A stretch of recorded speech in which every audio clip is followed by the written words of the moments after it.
Hi there, everyone. I'm Ryan Schmaltz, the director of the Media and Emerging Technology Lab. As Patrick mentioned, we're part of the Film School. And what the Media and Emerging Technology Lab is really dedicated to is storytelling using immersive technologies. And unlike many labs that start with the technology first, we really start with the heart and really the story. What we do at the lab falls under three main categories. The first one is what we call industry engagement, where we work and create a bridge basically between academia and industry to work on innovative projects. And I'll talk about some of the companies we work with a little bit later. The second is through incubation programs. So whether we're working with a small boutique studio, entrepreneurs in this community or others, or the academic and research community, we work together to incubate projects and see them through to fruition for the purposes of whether that's medicine or entertainment or industry innovation. And the last thing is thought leadership. And so thought leadership, we host a variety of events and to engage with the community around topics associated with immersive technologies and how those immersive technologies are really impacting society and are evolving things life as we know it. Our lab itself is located at the Center for Design Innovation, not far from here and not far from the UNCSA campus. We also have the breadth of the UNCSA Film School behind it. We've just installed our motion capture equipment, which is about 30 feet by 40 feet. That encompasses really about 85% of whatever you would likely need to do with a motion capture environment.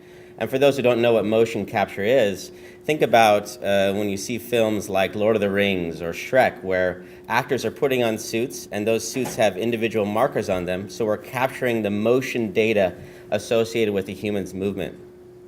We've also set up the lab to work as a real-time production pipeline. So really the directors and film crew can see the end result as they're actually filming it.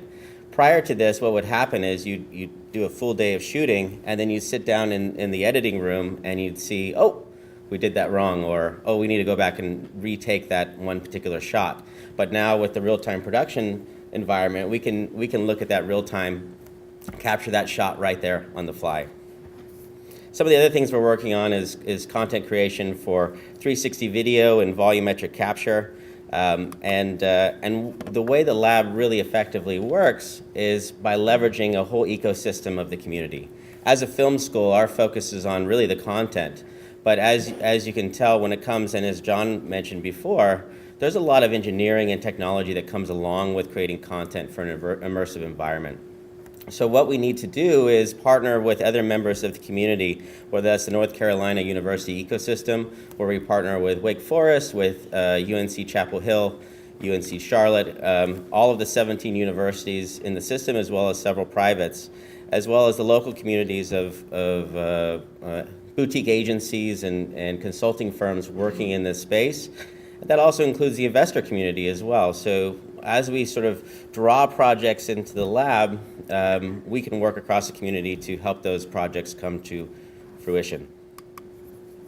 These are examples of some of our partners. And so to give you one example of a project that we're actively working on is we're in advanced talks with Unity 3D, which is a game engine, and also our School of Dance at the University of North Carolina School of the Arts. And so what we have is an opportunity to improve how choreography is done and also how game design is done. And the way we can think about that, and just to give one very simple, small example, if we were to capture 100 different independent dance movements and capture them one at a time in motion capture, by having them in motion capture, we can overlay whatever shape we want on it.